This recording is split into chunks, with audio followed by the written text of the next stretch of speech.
നാളായി ചെയ്തു തീർക്കാത്ത കാര്യങ്ങൾ, ആ വിഷയത്തെക്കുറിച്ച് എന്ത് ചെയ്യണമെന്നറിയാതെ ഇരുട്ടിൽ തപ്പുന്ന വിഷയങ്ങൾ കർത്താവ് ഇന്ന് നിങ്ങളെ അനുഗ്രഹിക്കുകയും അതിന് വ്യക്തവും കൃത്യവുമായ തീരുമാനം എടുക്കുവാൻ പരിശുദ്ധാത്മാവ് നിങ്ങളെ ശക്തിപ്പെടുത്തുകയും ചെയ്യട്ടെ.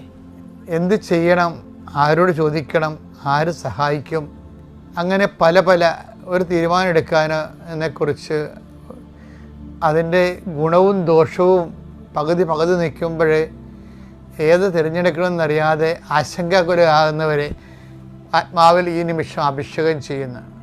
പരിശുദ്ധാത്മാവ് പ്രവർത്തിച്ചുകൊണ്ട് സത്യത്തിൻ്റെ ശാശ്വതമായ ഗുണം ചെയ്യുന്ന മാർഗങ്ങളിലേക്ക് കർത്താവ് നിന്നെ നയിക്കട്ടെ.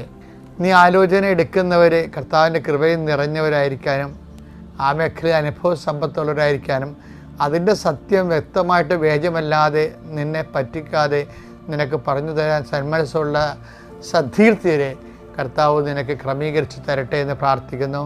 കർത്താവെ, ഈ ഒരാഴ്ച മുഴുവൻ നീ ചൊരിഞ്ഞ എല്ലാ അനുഗ്രഹങ്ങൾക്കും ഞങ്ങൾ നന്ദി പറയുന്നു. ഈ ആഴ്ചയിൽ ഞങ്ങൾ ഓരോ സംരംഭങ്ങൾക്ക് പലർക്കും ഒരടി, 1 മീറ്റർ, 1 മൈലൊക്കെ മുന്നോട്ട് പോകാൻ കഴിഞ്ഞിട്ടുണ്ട്. എല്ലാ ദൈവപരിപാലനയ്ക്കും ഈ സമയത്ത് സ്വസ്ത്രം ചെയ്യുന്നു.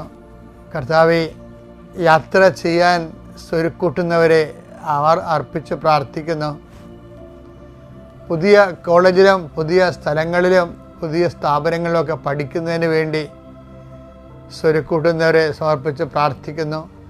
ഇതുവരെക്കും പലയിടത്തും ശ്രമിച്ചിട്ടും ഒരിടത്തും എത്തിപ്പെടാത്തവരെ, സങ്കടപ്പെട്ട് തങ്ങളുടെ ജീവിതം ഇങ്ങനെ പോലും ആരും സഹായിക്കാനില്ല, ഒരു നിമിഷം നിരാശ കൊണ്ട് ദൈവത്തിന് പോലും എന്നെ വേണ്ട ചിന്തിക്കുന്നവർക്ക് പരിശുദ്ധാത്മാ അമ്മയുടെ പ്രത്യേകമായ സാന്നിധ്യത്തിൽ 24 മണിക്കൂറിനുള്ളിൽ നിങ്ങളുടെ വിഷയത്തിന് ദൈവിക തീരുമാനവും ദൈവിക ഇടപെടലും ഉണ്ടാകാൻ വേണ്ടി പ്രാർത്ഥിക്കുന്നു.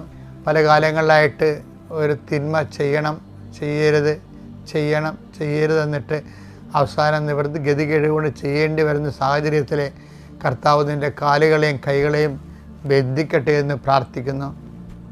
നീ പോകുന്ന ഇടത്തേക്ക് നിനക്ക് ബലാമിൻ്റെ കഴുതയെപ്പോലെ വഴിമുടക്കിയായി നിൽക്കുന്ന ദൂതനെ പോലെ ദൈവം നിൻ്റെ വഴിയാത്രയിൽ തെറ്റായ വഴികളിലേക്ക് ദൂതന്മാരയച്ചുകൊണ്ട് നിൻ്റെ വഴി മുടക്കട്ടെ എന്ന് പ്രാർത്ഥിക്കുന്നു.